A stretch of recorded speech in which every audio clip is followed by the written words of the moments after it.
سے ہے سارے مہینوں سے نرالا شان رمضان ہے مومنوں کے دل کا اجالا شان رمضان۔ بسم اللہ الرحمن الرحیم۔ مولا یا صلی وسلم دائماً ابدا علی حبیبک خیر الخلق کلہم۔ ناظرین اکرام، نعمت افطار میں یہ خصوصی سیگمنٹ قرآن اور اسلام اور آپ کا میزبان سرور حسین نقشبندی حاضر خدمت ہے۔ رمضان المبارک کا یہ بابرکت مہینہ اور آج اس کا چوتھا روزہ اللہ نے ہمیں نصیب فرمایا۔ اللہ تعالیٰ اس مبارک مہینے کی برکتوں سے کما حقہ ہمیں فیضیاب ہونے کی توفیق عطا فرمائے۔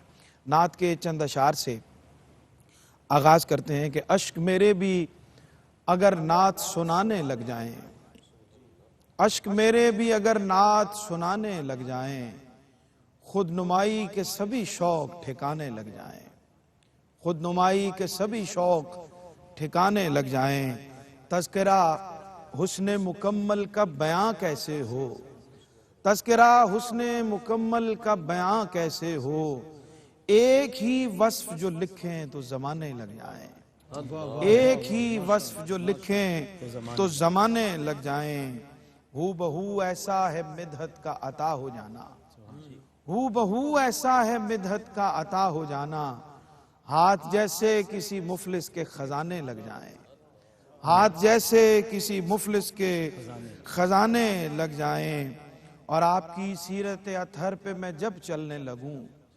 سنگ خود میرے لیے راہ بنانے لگ جائیں، سنگ خود میرے لیے راہ بنانے لگ جائیں، دل بیتاب سنبھالے سے سنبھلتا ہے کہاں، دل بیتاب سنبھالے سے سنبھلتا ہے کہاں، یاد طیبہ کے شب و روز جب آنے لگ جائیں، اور نعت کا فیض ہے سرور کے زمانے والے، میرے جیسوں کو بھی مسند پہ بٹھانے لگ جائیں، میرے جیسوں کو بھی مسند پہ بٹھانے لگ جائیں۔ ناظرین اکرام، آج کا موضوع قرآن اور اسلام میں اس کی طرف چلتے ہیں، مہمانوں سے آپ کا تعارف کرواتے ہیں۔ قرآن اور فلسفہ انفاق، خرچ کرنے کی اہمیت کیا ہے، اس کی برکتیں کیا ہیں؟ دنیا آج مال کو جمع کرنے کی، مال کو بڑھانے کی تراکیب جو ہے وہ انسانوں کو بتاتی ہے، اور جدید دنیا یہ کہتی ہے کہ آپ کے پاس مال ہوگا تو آپ ترقی کریں گے، لیکن قرآن ہمیں یہ بتاتا ہے کہ آپ خرچ کریں گے تو آپ مالدار ہوں گے، اور اس کی ترغیب کس طرح سے دی جاتی ہے اور کس طرح سے ہمیں اس کو انفاق فی سبیل اللہ کی تعلیم قرآن کے ذریعے سے ہمیں دی گئی، اس پہ انشاءاللہ ہم بات کریں گے۔ ہماری خوش بختی ہے خطیب جامع مسجد داتا دربار جناب مفتی محمد رمضان سیالوی صاحب ہماری رہنمائی کے لیے تشریف فرما ہوتے ہیں۔ السلام علیکم جناب۔ وعلیکم السلام۔ بہت شکریہ جناب آپ کی تشریف آوری کا، اور تشریف فرما ہے آج ہمارے ملک کے بہت ہی معتبر، بہت ہی محترم اور بزرگ ثنا خاں اور ہمارے سب کے محترم جناب حافظ مرغوب احمد حمدانی۔ خوش آمدید کہتے ہیں جناب آپ کو بھی، اور آپ کی صحت کے لیے دعا گو ہیں۔ آپ کا شکریہ کہ آپ ہمیشہ ایئر وائی کیو ٹی وی کو عزت بخشتے ہیں، تشریف لاتے ہیں۔ ان کے ساتھ ان کے صاحبزادے وصاف احمد حمدانی تشریف فرما ہے، آپ کو بھی خوش آمدید کہتے ہیں۔ اور میری بائیں جانب تشریف فرما ہے جناب ڈاکٹر حافظ عرفان اللہ سیفی صاحب، ہمارے ساتھ روزانہ تقریباً روزانہ تشریف فرما ہے اور ہماری رہنمائی فرما رہے ہیں، آپ کا بھی بہت شکریہ۔ جناب قاری محمد یونس قادری صاحب، جانا پہچانا نام، جانا پہچانا چہرہ، اور ہم سب کے محبوب، اور اس تقریب میں، اس پروگرام میں ہمارے ساتھ بطور مہمان تشریف فرما ہوتے ہیں۔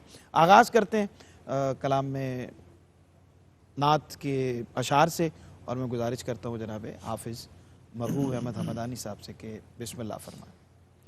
وصاف صاحب بھی ساتھ پڑھیں گے ماشاءاللہ۔ بسم اللہ عطا فرمائیں۔ نذیر کا فی نظر مثل تو نہ شد پیدا جانا، لمحات نذیر کا فی نظر مثل تو نہ شد پیدا جانا، جگ راج کو تاج تورے سر سوہے تجھ کو اے شہ دو سرا جانا،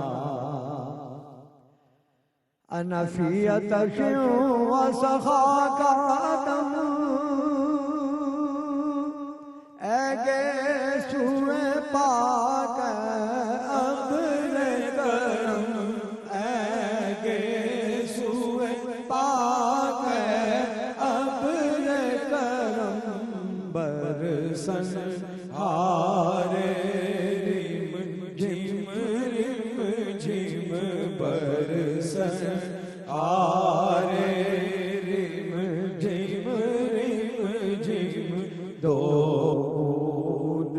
ادھر بھی گرا جانا دو بوند ادھر بھی گرا جانا البحر علا والموج طغى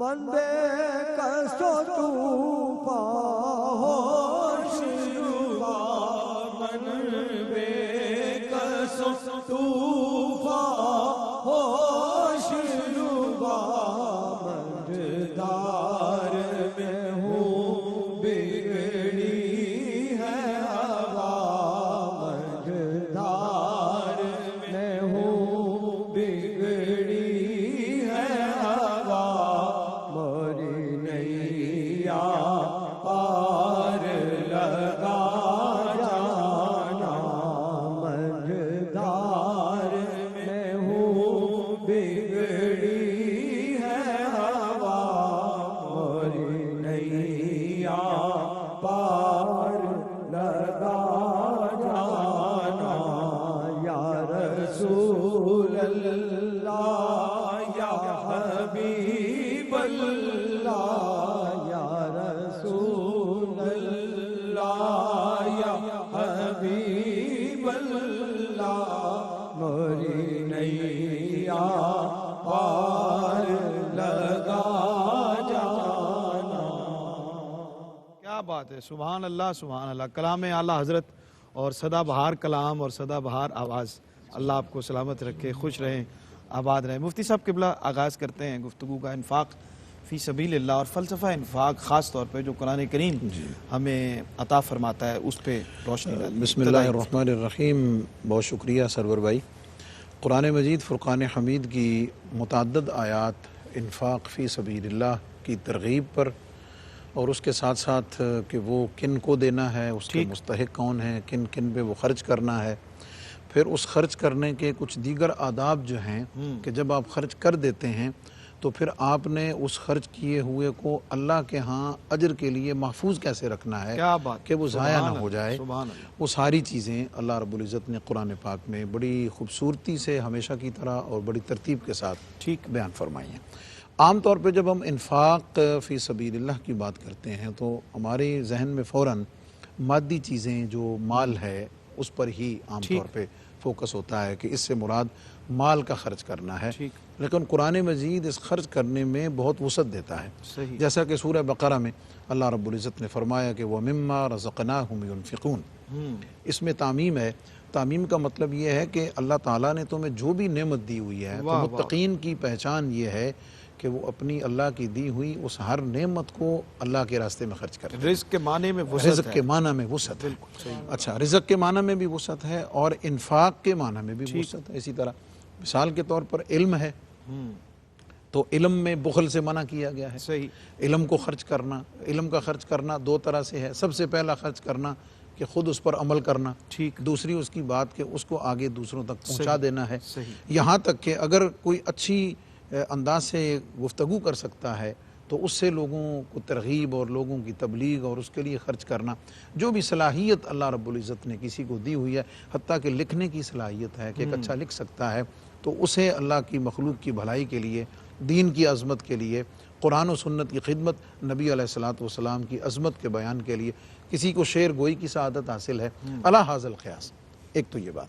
دوسرے نمبر پر اللہ رب العزت نے یہ فرمایا کہ انفقوا من طیبات ما رزقنا، واہ واہ واہ، یہ امپورٹنٹ بات ہے، صحیح کہ اللہ کے راستے میں وہ سبحان خرچ کرو اللہ، کہ جو سبحان اللہ۔ پاکیزہ ہے، اور ولا تیمموا الخبیث منہ تنفقون ولستم بآخذیہ الا ان تغمضوا فیہ، فرمایا کہ ردی اور بیکار چیز اللہ کے راستے میں خرچ نہ کرو، فرمایا اگر تمہیں دی جائے تو تم بھی تو نہیں نہ لوگے، تو اگر تم نہیں لے سکتے ہیں تو اللہ کے راستے میں پھر اس کو خرچ کرنے میں اس کا ایک اعلیٰ درجہ کہ لن تنالوا البر حتی تنفقوا مما تحبون، کہ اللہ کے راستے میں جب تک تم وہ چیز خرچ نہیں کر لوگے کہ جسے تم اپنے لیے پسند کرتے ہو، اور جو اعلیٰ ترین تمہارے لیے پسندیدہ ہے اس کو اللہ کے راستے میں خرچ کر دیجئے۔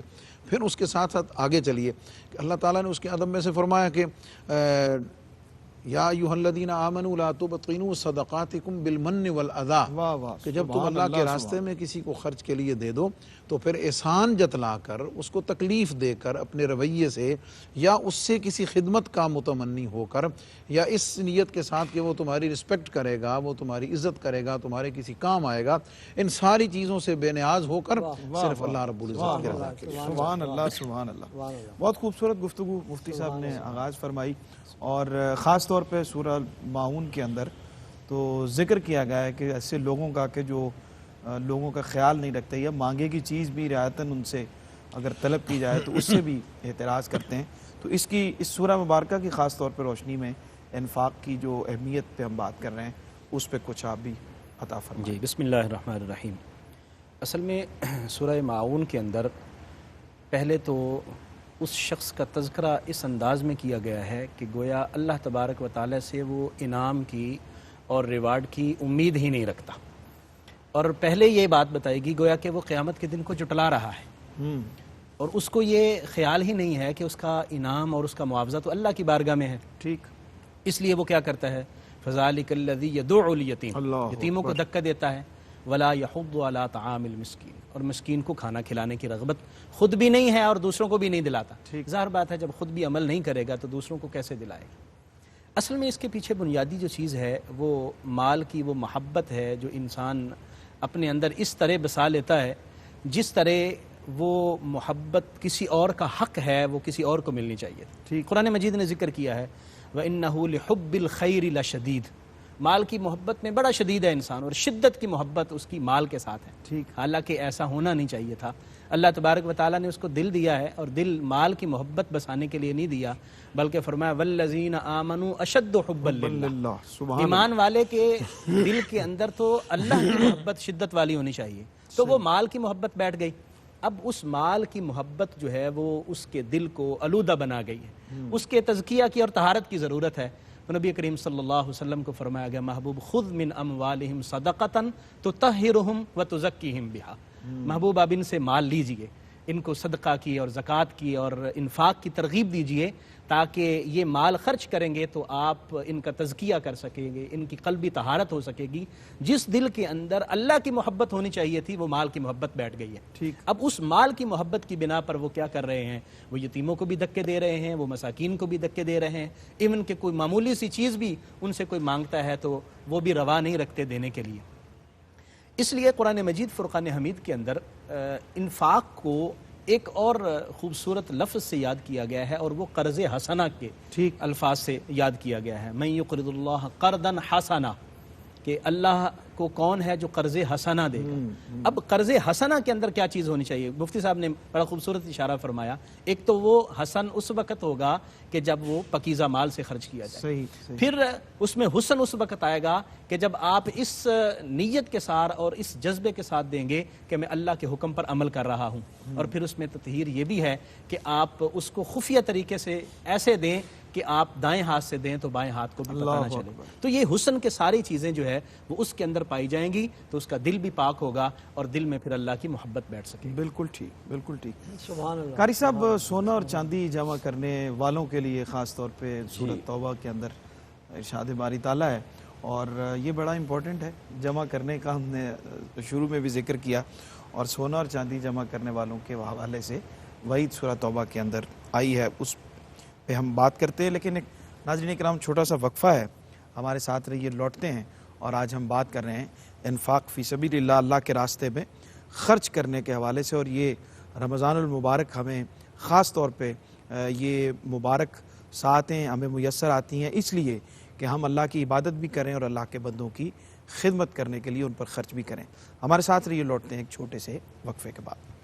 جی ناظرین، خوش آمدید کہتے ہیں وقفے کے بعد آپ کو. پروگرام دیکھ رہے ہیں آپ قرآن اور اسلام، اور آج ہمارا موضوع ہے انفاق، خرچ کرنے کی اہمیت. اور بریک پہ جانے سے پہلے ہم اس موضوع پہ ہی بات کر رہے تھے، خرچ کرنے کی اہمیت کے حوالے سے. قاری صاحب کیا فرماتے ہیں آج کے اس موضوع کی مناسبت سے؟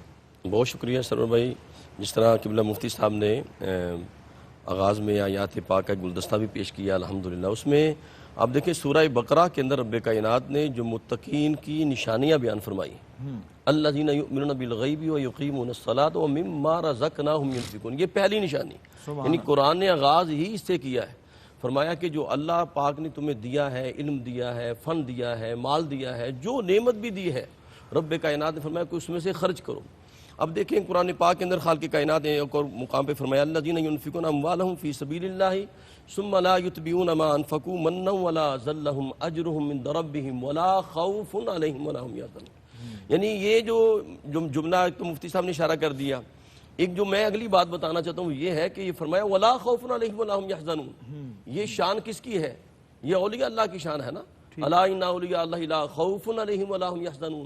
فرمایا کہ جو انفاق کرنے والا ہے قیامت کے دن رب کائنات اسے امن عطا فرما دے گا. جب ہر بندہ اللہ کی بارگاہ میں تھر تھر کانپ رہا ہوگا تو فرمایا کہ جو انفاق فی سبیل اللہ کرنے والا ہے پھر اس پہ اجر بڑا ہے. مثل الذین ینفقون اموالہم فی سبیل اللہ کمثل حبۃ انبتت سبع سنابل فی کل سنبلۃ مئۃ حبۃ. اور پھر سر بھائی اتنی بات نہیں ہے کہ 700 گنا نہیں، فرمایا اخلاص زیادہ ہوگا نا، یہ دکھاوا نہیں ہوگا. جس طرح کہ بلا مفتی صاحب نے اشارہ فرمایا ہم مال بھی دیتے ہیں اور دکھاوا کر کے ضائع بھی کر دیتے ہیں. اور اگر اخلاص ہوگا تو فرمایا پھر 700 گنا نہیں، واللہ یضاعف لمن یشاء، اللہ جل مجدہ اجر کو اور بڑھا دے گا. اب دیکھیں صحابہ کرام کی اگر ہم سیرت مبارکہ کا اگر ہم مطالعہ کرتے ہیں تو سرکار دو عالم صلی اللہ علیہ وسلم نے کیا تربیت فرمائی تھی. غزوہ تبوک کے موقع پر کریم آقا علیہ السلام نے فرمایا اللہ کی راہ میں مال دو، تو جناب صحابہ نے مال دیا. سیدنا عمر فاروق رضی اللہ تعالیٰ عنہ کہتے ہیں کہ میں ساری زندگی سوچتا رہا کہ میں کبھی تاجدار صداقت سے سبقت لے جاؤں، نیکی میں سبقت لے جاؤں. تو ان کے ذہن میں تھا رب کائنات نے معاشی طور پہ مجھے بڑا اچھا کیا ہے، میں زیادہ مال دوں گا تو آدھا مال دربار مصطفیٰ میں، آدھا مال گھر میں رکھ لیا. اسی دوران وہ پروانہ مصطفیٰ بھی آ گئے. تو کریم آقا علیہ السلام نے پوچھا ابو بکر تم کیا لے کے آئے، کیا چھوڑ کے آئے؟ عرض کی یا رسول اللہ جو کچھ تھا وہ اٹھا کے آپ کے قدموں پہ نچھاور کر دیا ہے، گھر میں اللہ اور اللہ کا رسول چھوڑ کے آیا ہوں. تو اصحاب رسول کے اگر ہم سیرت کا مطالعہ کریں تو جناب انہوں نے اپنا تن من دن سب کچھ سرکار کی بارگاہ میں قربان کر دیا. کریم آقا علیہ السلام نماز پڑھ رہے ہیں، نماز پڑھتے پڑھتے فوراً سلام پھیرا اور فوراً اب حجرہ میں تشریف لے گئے. حجرہ میں تشریف لے گئے تو کریم آقا علیہ السلام کی بارگاہ میں صحابہ نے عرض کی یا رسول اللہ آپ تشریف لے گئے پھر دوبارہ واپس آئے، بات کیا تھی؟ کریم آقا علیہ السلام نے فرمایا 1 دینار جو ہے وہ میرے گھر میں پڑا ہوا تھا تو میں نہیں چاہتا تھا کہ بقیہ نماز پڑھنے تک وہ دینار بھی میرے گھر میں ہوتا. بعض نے کہا ایک سونا کی ڈلی تھی، واللہ عالم. تو سرکار دو عالم صلی اللہ علیہ وسلم جو کچھ ہوتا تو کریم آقا علیہ السلام وہ نچھاور کر دیتے تھے اور مخلوق خدا پر قربان کر دیتے تھے. ٹھیک. مفتی صاحب سورہ توبہ میں خاص طور پہ جو ارشاد باری تعالیٰ ہے سونا اور چاندی جمع کرنے کا ذکر ہے، مطلب مال و متاع کو جمع کر کے رکھنے کا، ان کی خاص طور پہ مذمت اس آیہ مبارکہ میں اس صورت میں آئی ہے، اس حوالے سے ذرا رہنمائی فرمائیں. جی یہ سورہ توبہ کی آیت نمبر 34-35 ہے. والذین یکنزون الذہب والفضة ولا ينفقونها فی سبیل اللہ فبشرهم بعذاب علیم یوم یحمى علیہا فی نار جہنم فتقوی بہا جباہہم وجنوبہم وظہورہم ھذا ما کنزتم لانفسکم فذوقوا ما کنتم تکنزون. اس آیت کی تشریح سے تھوڑا سا پہلے یہ عرض کر دوں، اسلام مسلمانوں کو غریب نہیں دیکھنا چاہتا. ٹھیک، بالکل نہیں. اسلام مسلمانوں کو، اپنے ماننے والوں کو خوشحال دیکھنا چاہتا ہے، لیکن اس کے لیے قید یہ ہے کہ کماؤ، جوڑو، جتنا مرضی بلینئر ہو جاؤ، لیکن اس کے لیے پہلی شرط یہ ہے کہ حلال سے اکٹھا کرو. ٹھیک. لینے کے لیے پھر اس کے بعد اس کو جمع کرنا بھی منع نہیں. اپنے اپنے آداب ہیں، عوام الناس کے لیے الگ ہے، خواص کے لیے الگ ہے، اخص الخاص جو ہیں ان کے لیے الگ ہے، ہم اس پہ بات کریں گے. جمع کرنے سے بھی منع نہیں کرتا، ضرورت کے لیے، اپنی حاجات کے لیے.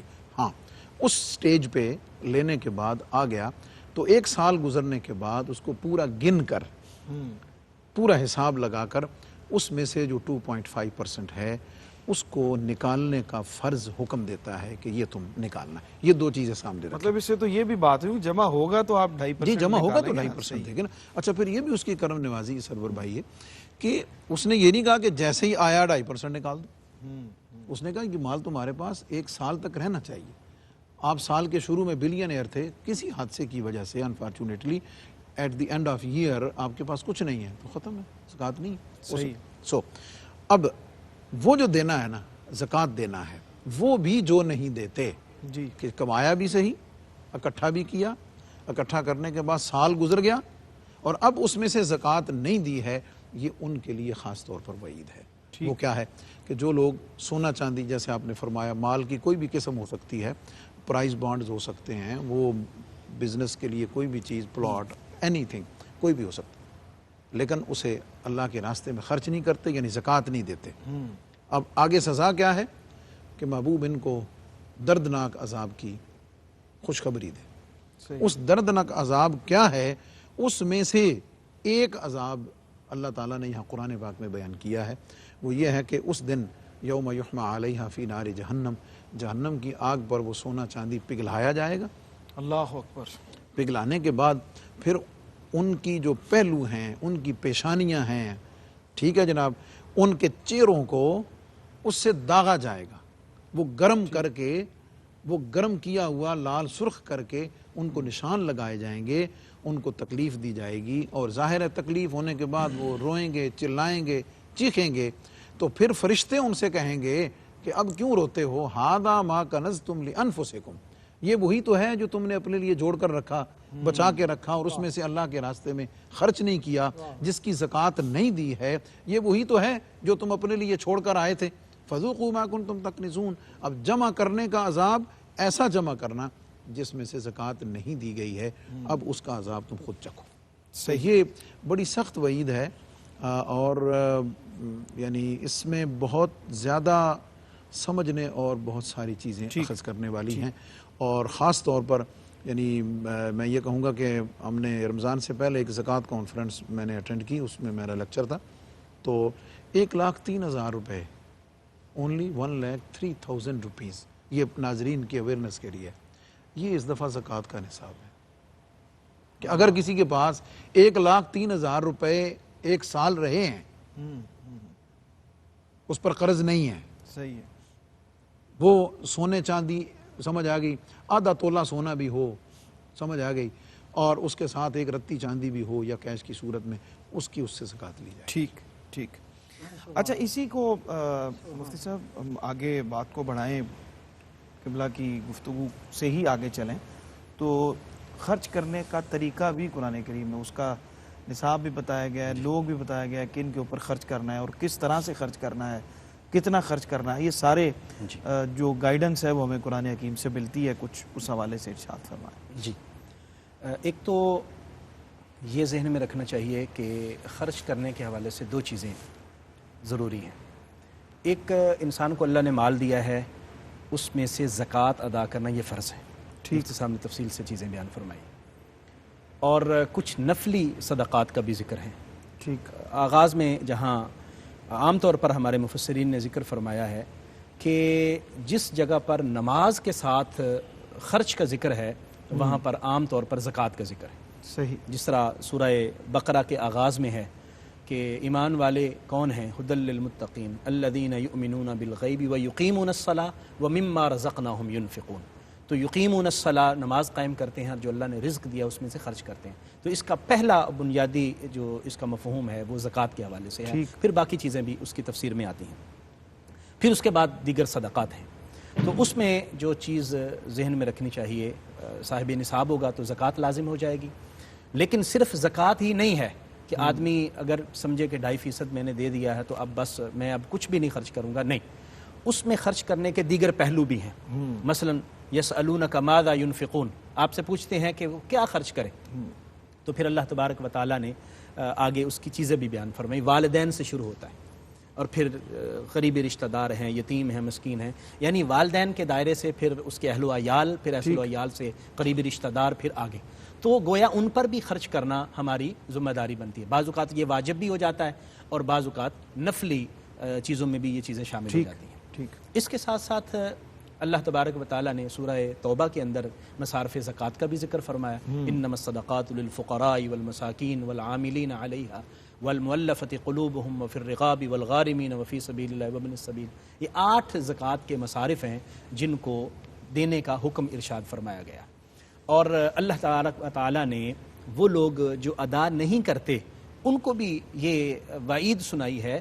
ایک تو وعید مفتی صاحب نے سورہ توبہ کی روشنی میں بیان فرمائی، سورہ آل عمران کے اندر اللہ تعالیٰ نے ارشاد فرمایا وَلَا يَحْسَبَنَّ الَّذِينَ يَبْخَلُونَ، وہ لوگ جو بخل کرتے ہیں وہ یہ سمجھتے ہیں يَبْخَلُونَ بِمَا آتَاهُمُ اللَّهُ مِنْ فَضْلِهِ هُوَ خَيْرٌ لَهُمْ، فرمایا بل هُوَ شَرٌّ لَهُمْ، وہ ان کے لیے خیر نہیں بنے گا۔ ٹھیک، وہ مال جمع کرتے ہیں، سمجھتے ہیں ہمارے لیے بہتری ہوگی، بہتری نہیں ہوگی، ان کے لیے نقصان کا باعث ہوگا، اور فرمایا سَيُطَوَّقُونَ مَا بَخِلُوا بِهِ يَوْمَ الْقِيَامَةِ، ایک اس کا عذاب یہ ہوگا کہ وہ جو مال جمع کر کے اور بخل کی صورت میں اکٹھا کر کے رکھتے تھے اس کا توق بنا کر ان کے گلے میں جہنم کے اندر ڈال دیا جائے گا۔ ٹھیک، تو یہ سزا بھی ہے۔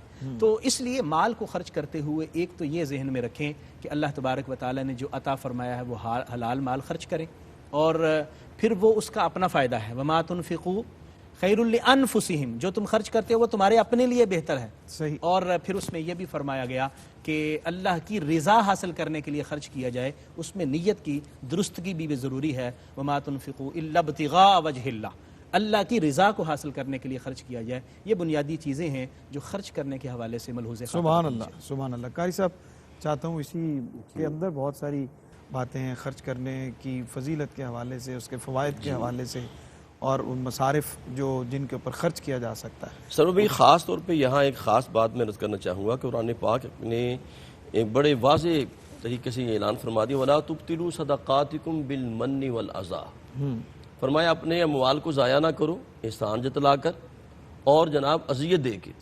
ایک بندہ مال بھی خرچ کر رہا ہے اور مال خرچ کرنے کے بعد اگر وہ احسان جتلا دے تو اس کا سارا مال ضائع ہو جاتا۔ آج کے دور میں المیہ یہ ہے کہ جناب اگر کسی نے 10,000 روپیہ دینا ہے تو جناب 1,00,000 روپے کی تشہیر کر دیتے ہیں، 1,00,000 کی تشہیر کر دیں گے، دینا 10,000 روپے ہے، 1,00,000 کی تشہیر کر کے وہ مال ضائع کرتے ہیں۔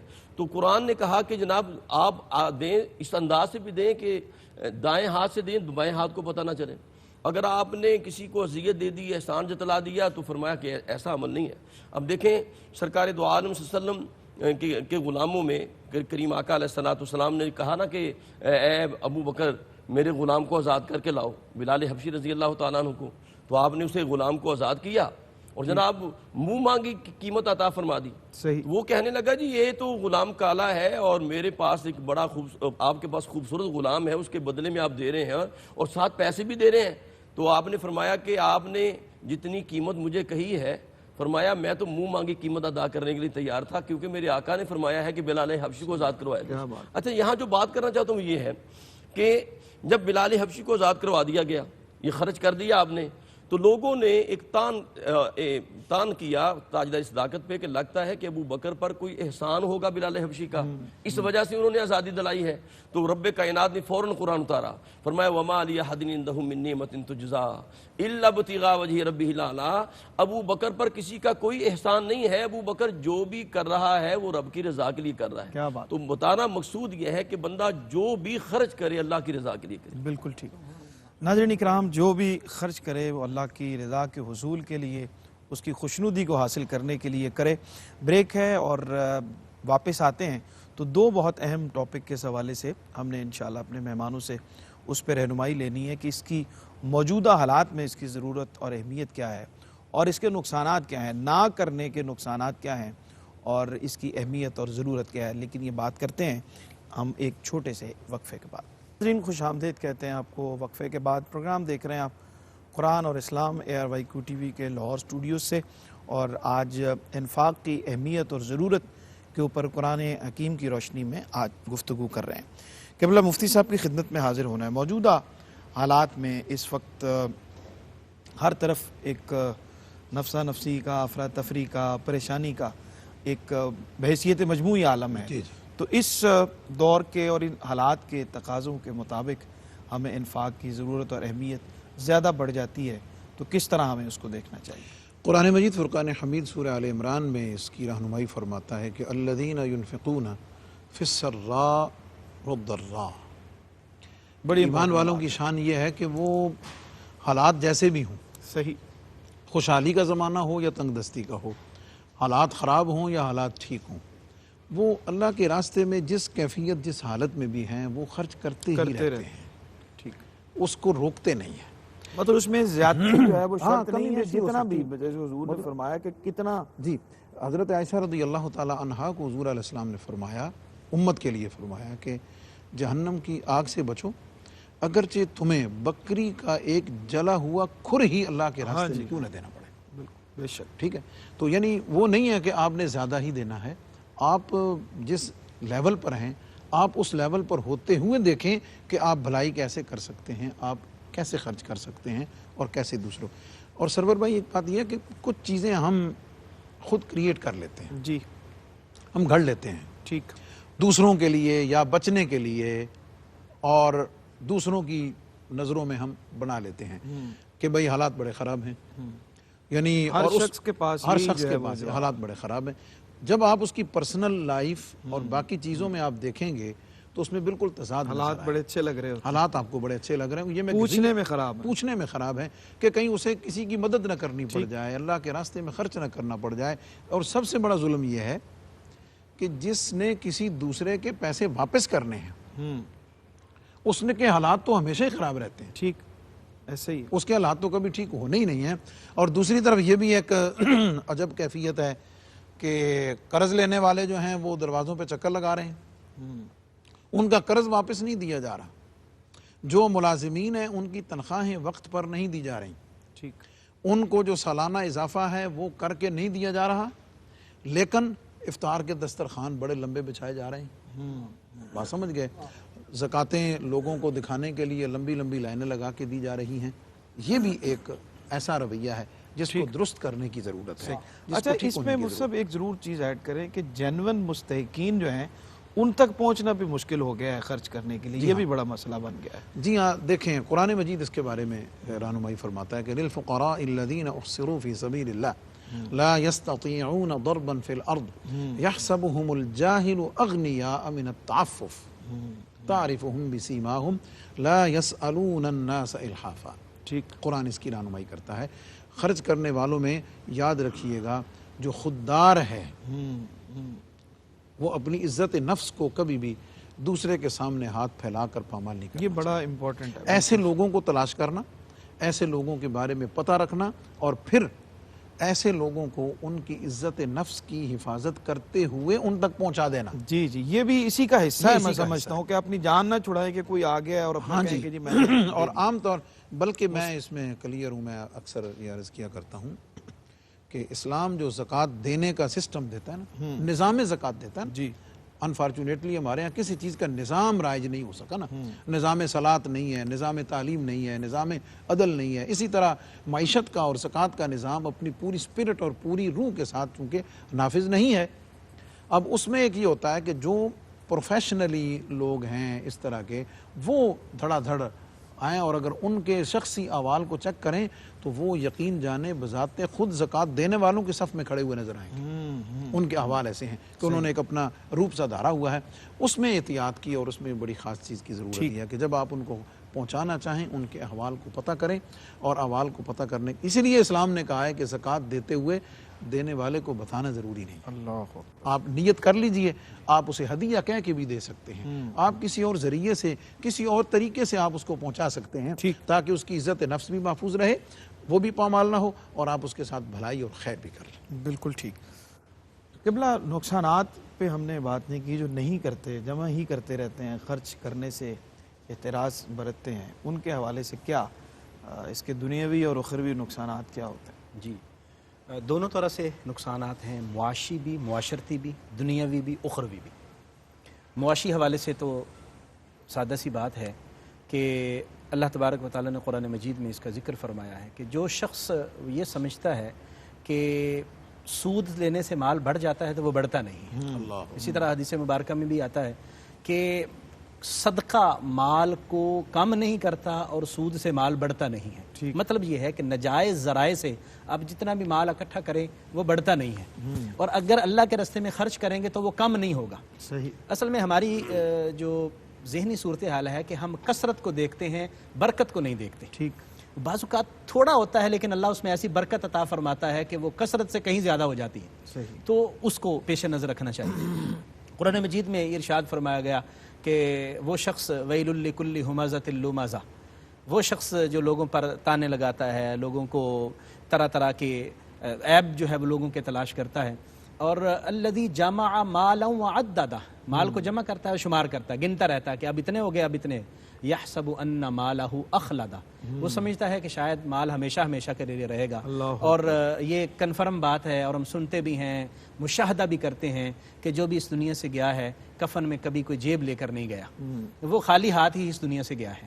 تو اخروی اس کے یہ نقصانات ہوتے ہیں کہ اللہ کریم سے وہ شخص دور ہو جاتا ہے۔ حدیث مبارکہ میں ہے کہ السخی قریب من اللہ، سخی اللہ کے قریب ہوتا ہے، قریب من الجنہ، وہ جنت کے بھی قریب ہوتا ہے، وہ قریب من الناس، اور لوگوں کے بھی قریب ہوتا ہے۔ واہ واہ۔ اور بخیل کے بارے میں فرمایا ہوا بعید من اللہ، وہ اللہ سے بھی دور ہو جاتا ہے، اور بعید من الجنہ، جنت سے بھی یہ ہوتا ہے، قریب من النار، جہنم کے قریب ہو جاتا ہے۔ تو اخروی نقصان اس کو یہ ہوا، اللہ کی ناراضگی بھی آئی اور اس کو جہنم کے قریب کر دیا گیا، اور وہ مال جس کو وہ جمع کر کے رکھتا تھا، ابھی پچھلے سیگمنٹ میں ہم نے بات کی ہے، وہ اس کے لیے توق بھی بن سکتا ہے، وہ اس کے ساتھ اس کو داغا بھی جائے گا، وہ ساری چیزیں ہیں۔ ٹھیک۔ تو ان چیزوں کو ملحوظ خاطر رکھنا چاہیے اخروی اعتبار سے۔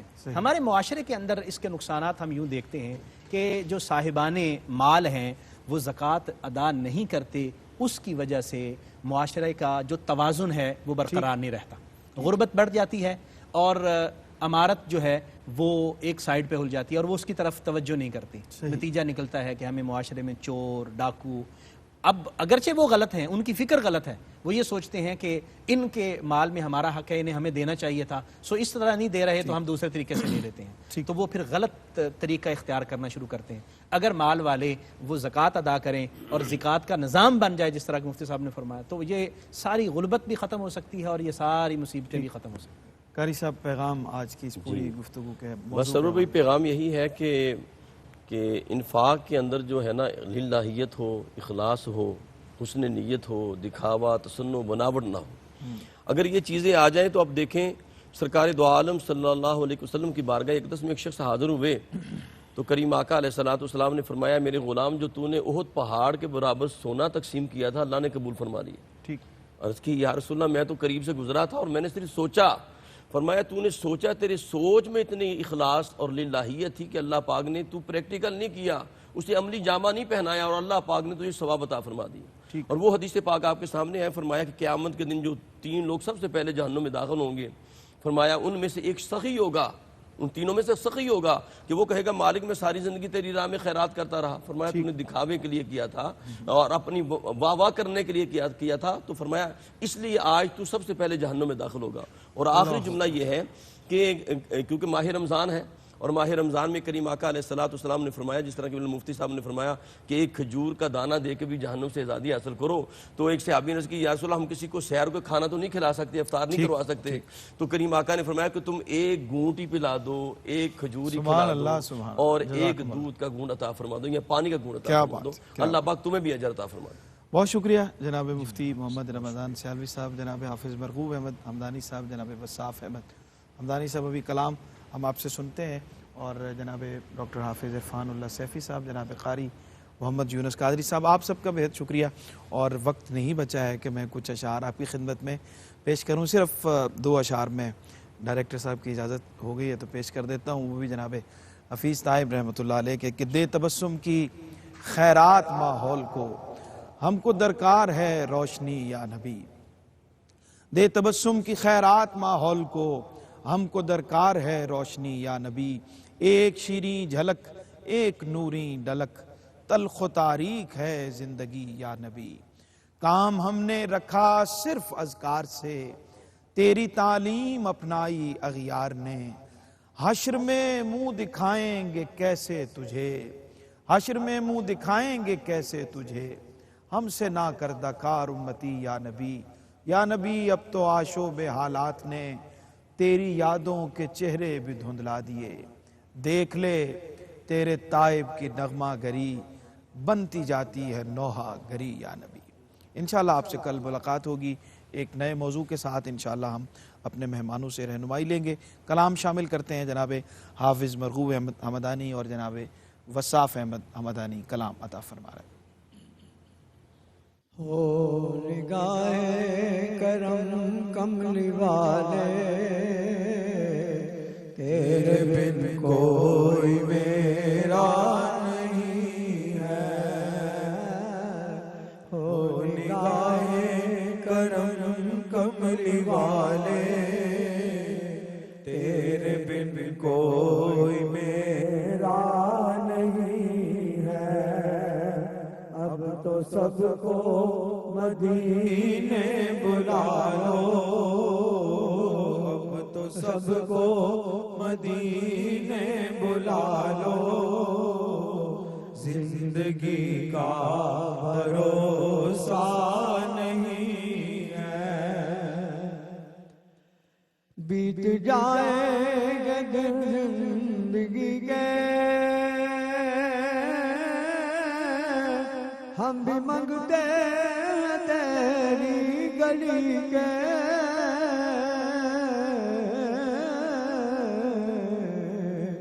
تیرے صدقے سے کیا کیا نہ پایا، تیرے صدقے سے کیا کیا نہ پایا، تیرے در سے ملا کیا نہیں ہے۔ یوں نہ تڑپائیے گا خدا را،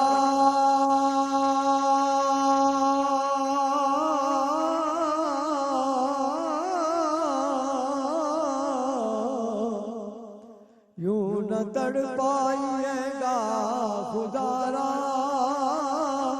خواب میں دیجیے گا نظارہ۔ یوں نہ تڑپائیے گا خدا را، خواب میں دیجیے گا نظارہ۔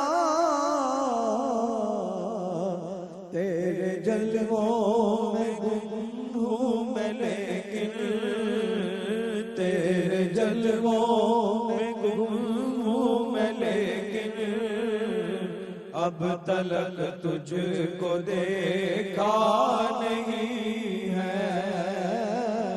تیرے جلووں میں گم ہوں میں لیکن، اب تلک تجھ کو دیکھا نہیں ہے۔ سن لو میری التجائے، معاف کر دو ہماری خطائیں۔ سن لو میری التجائے، معاف کر دو ہماری خطائیں۔ آپ سے بڑھ کے ہم عاصیوں کا، آپ سے بڑھ کے ہم عاصیوں کا، اور کوئی سہارا نہیں ہے۔ آپ سے بڑھ کے ہم عاصیوں کا، اور کوئی سہارا نہیں ہے۔ ہو نگاہ کرم کملی والے، تیرے بن کوئی میرا نہیں ہے۔ اب تو سب کو مدینے بلا لو، اب تو سب کو مدینے بلا لو، زندگی کا